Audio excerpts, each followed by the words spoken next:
Awesome. Hey, folks. So today we are going to be talking about conditional probabilities and interpreting and computing those conditional probabilities.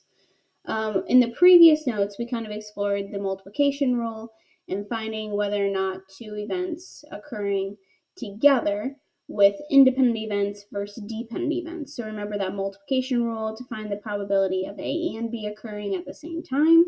We take the probability of A times the probability of B when they're independent. Dependent, we take a look at our probability of A and B. We look at actually a conditional probability. So we're going to talk more about that today.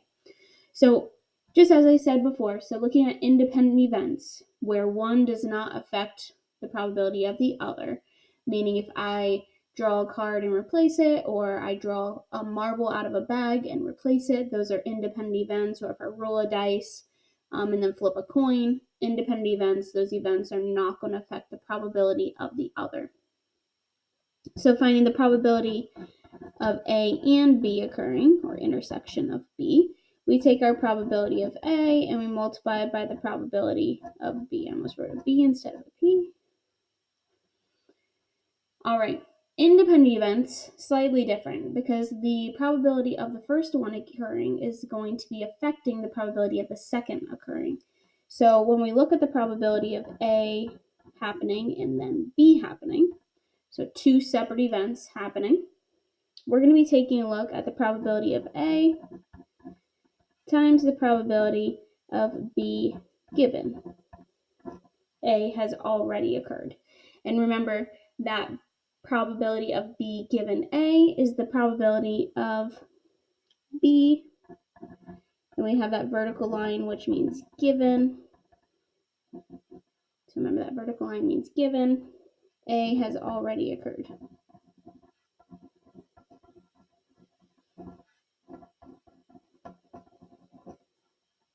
So the conditional probability of an event is the probability that one event will happen if it's known that the other event has already happened.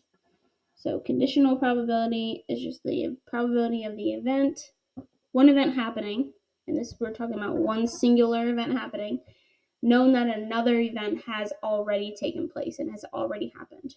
Now, we can rearrange the formula from our multiplication rule a little bit to get the formula for our conditional probabilities, because we could just solve for what our conditional probability is. So what I mean by that is saying that we have the probability of A and B is equal to the probability of A times the probability of B given A. I can solve for this guy just like I solved with algebra skills that we've talked about. If I wanted to move this over and get the probability of A given B, probability B given A has already occurred, all we're going to do is just divide by the probability of A on both sides.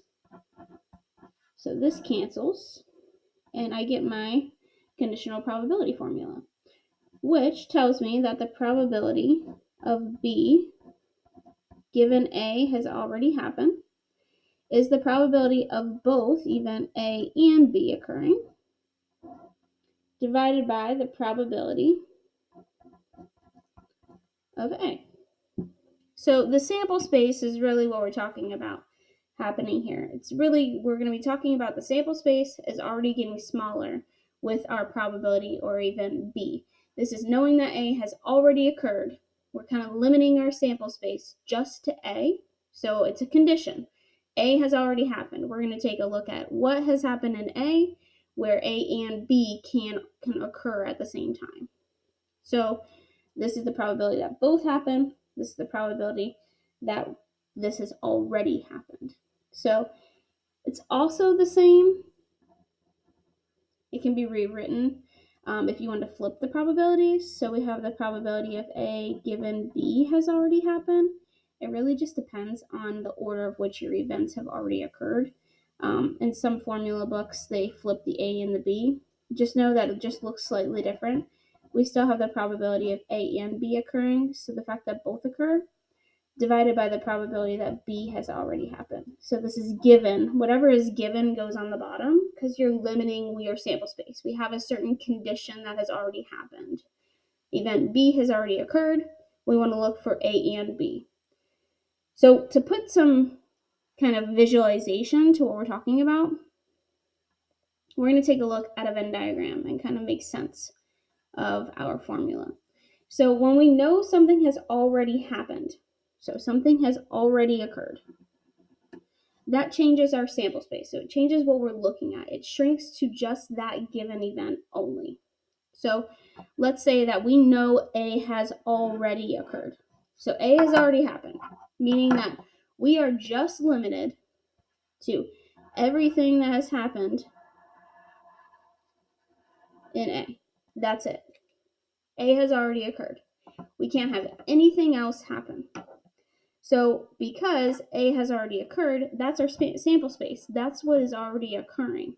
So we have our probability of A on the bottom because that's what has already occurred. So we have the probability of B given A. So A's already happened, and now what we want is for B to occur within A. So looking inside A, the only time event B happens is inside this piece right here, which we know is the intersection between A and B occurring. So we want to have the probability of A and B happening. So remember we talked about conditional relative frequencies where we have a certain condition. This is exactly what we're talking about here. We have an event already happened. Boom. We want to find the event of the second one happening with this already occurring. So we're looking for that overlap. So think of like this is where both occur.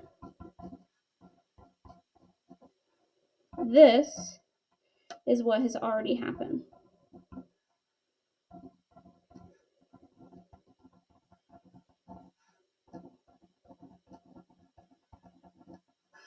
So out of what A has already done, so out of individuals in our circle of A, how many are also in B that are in A? So it kind of limits our sample space. So let's take a look at an example with a two-way table where we have eye color and hair color. Be careful because I kind of made this a little wonky. Hair color should be over here. Eye color should be up here. Just be careful with the browns because I messed up earlier. So looking at if we select a woman and find that she has brown hair, what is the probability that she also has hazel eyes? So difference between what we were doing before, so with the addition rule and with your multiplication rule, how do you know the difference, right? Because here we're looking at two events, but really we're actually only looking at one event happening because we already know the first event occurs. We know that she has brown hair. We know she has brown hair. And we're only selecting a woman.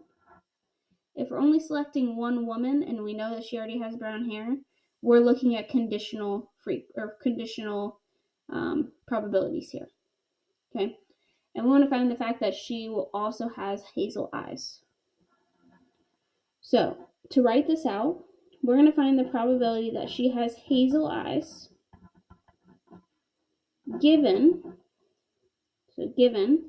that she is going to have, given that she has brown hair.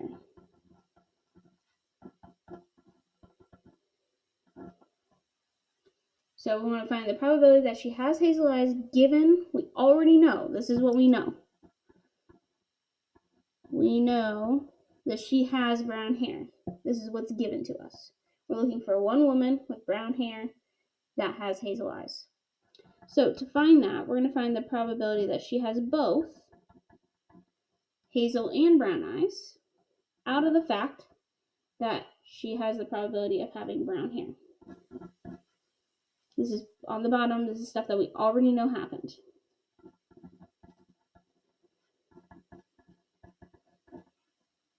So when we're computing this, there's a few different ways that we can compute this. One's a little bit easier than the other, but I'm going to show you kind of how mathematically it kind of works out either way. So if we want to find the probability of both, right? So we want to look at both happening. So we want brown hair, so brown hair and hazel eyes. We know that it's going to be 29. out of the 313. So we're going to take 29 out of the 313. That's our top. That's our probability of both happening. Brown hair, so looking at hair color, brown, we're looking at 143 out of still the 313. Now, notice like mathematically, if I were to type 29 divided by 313 and then divide that by 143 divided by 313, really the 313s are going to cancel. And we're going to be left with 29 out of 143. Which if you're looking at kind of how we did conditional probabilities in the past, we want to know that, hey, she already has brown hair, so we just can limit it to this row only. So out of those that have brown hair, out of the 143, how many also have hazel eyes? 29. So we just look at that row, and then we look at 29 out of the 143, which is going to get you the same thing if you divided those and took your probability. So either way of these work. This is something that we've already done in the past with our conditional relative frequencies. Keep it the same. It means the same exact thing. It'll work out in the long run. So we have 0.203 is our probability of selecting a woman who already has brown hair. So given that she has brown hair, has hazel eyes. That is one woman. We're looking at one event happening here because we already know the first one event happened. So that's what the difference is between the two that we were already looking at. So we're selecting a woman, so we're looking at conditional probability and find she already has brown eyes. So we know that given that she has brown eyes, we want to also know that she has black hair. So we want black hair given she's got brown eyes now, not brown hair. Black hair, I almost wrote eyes. So we're going to look at the probability of both over the probability that she has brown eyes. Now, once again, we could just look at the numbers. So out of those that have brown eyes, we know that she already has brown eyes. So out of the 122 that have brown eyes, how many have black hair? 36 out of the 132. Conditional relative frequencies, same thing as conditional probabilities. And we get 0.295.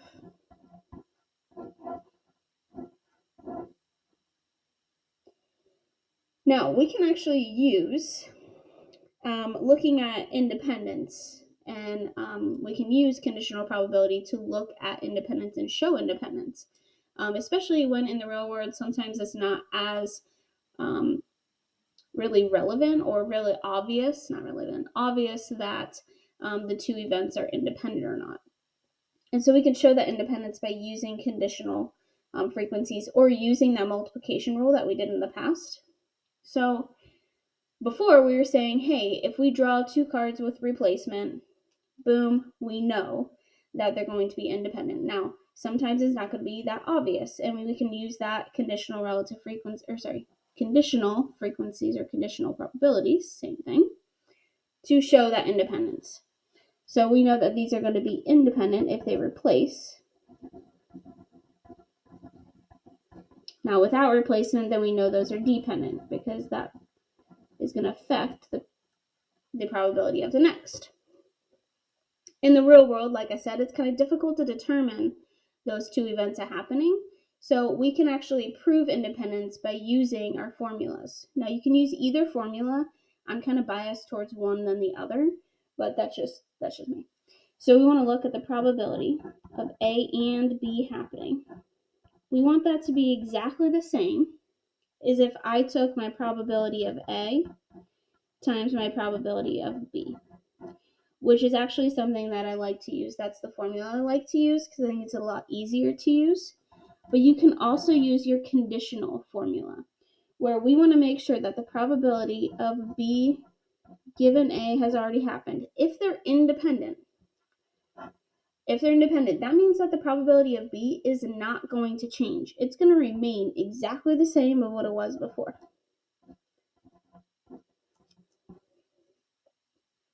So I want to make sure those are equal. I like using this first formula. I think it's straightforward. So that's what we're kind of going to use here. So we have a two-way table that shows produce and how many packages are purchased based on whether or not it's fresh or frozen. So looking at figuring out if blueberries and fresh are independent, what we need to do is figure out if the probability, and I'm just going to write it above here, the probability of blueberries and fresh is equal to the probability of blueberries, so choosing blueberries, times the probability that it's fresh. So I'm going to break this up into two different parts. I'm going to take a look at just finding the probability of blueberries and fresh, and then finding the probability of blueberries times the probability that they're fresh. And I want to see if those two values are going to be exactly the same. And you can kind of do it on either side. So the probabilities of blueberry and fresh, you can put it on this side, blueberry and fresh on this side. I just like to break it up a little bit, and I think it makes a little more sense. So find the probability that they're blueberries and fresh. So out of the total 140 produce items that we're looking at, we want to look at blueberries and fresh. So we want to look at the 20 out of the 140. So 20 out of 140, that gives me 0.143. All right. So now I'm going to find the probability that they're blueberries times the probability, that they're fresh. And I want to see if those probabilities multiplied together give me the same exact value as 0.143. If they do, then they're independent. If they do not, then they're dependent. They're going to be affecting one another. So looking here, we have the probability of blueberries. So blueberries, I have 56 out of the 140. And out of the 140, we're going to have our fresh, so fresh items, 50 out of the 140. And when I multiply those together, I get 0.143. So since both of those are the same, these two events are independent.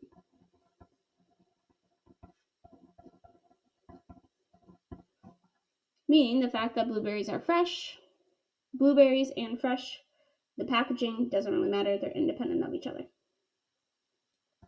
All right. So now we're going to look at the produce, avocados, and see if the frozen is independent from each other. So purchasing based on whether or not it's fresh or frozen. Do more people purchase fresh avocados than frozen avocados? We're going to see. So proving this, we're going to go through and make sure. I'm going to use this first formula again. I'm biased towards it. You're more than welcome to use this one, but I'm a little bit biased towards the first equation. So we're going to find the probability that we're going to have avocados and the fact that they're frozen.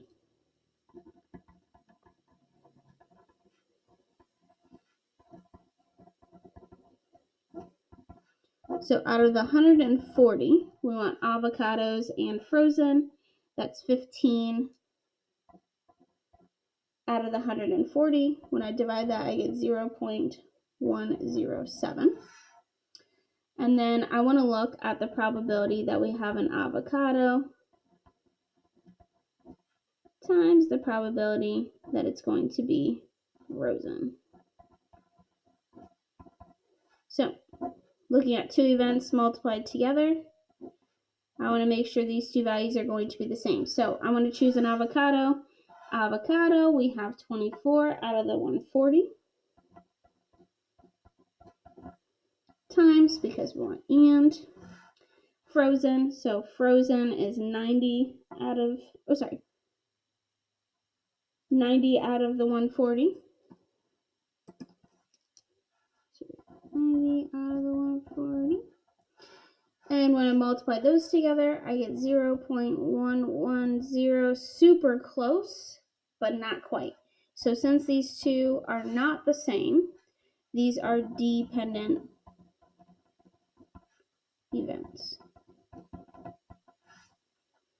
And that is how we show independence using our multiplication rule, and also a little bit over conditional probability. So in your practice here, I'm going to round each one to 3 decimals. We have our political views, and then we also have ages. So it's a little interesting data here. And you're going to be taking a look at all of those different probabilities, and you're going to see if the political views and the age are independent of each other. And then on the bottom, it gives you those probability of A and B. Find both of those probabilities, and then are the events independent or dependent? And you're going to prove whether or not they're independent or dependent by using your formulas here, just like we did in the past. And you do the same thing on the back, seeing those conditional probabilities. That two-way table is already filled in for you. And then you're also going to see this two-way table that is not filled in for you. And you're going to then see if those two events are independent or not. So make sure you use those formulas to do so. All right. Have a great day.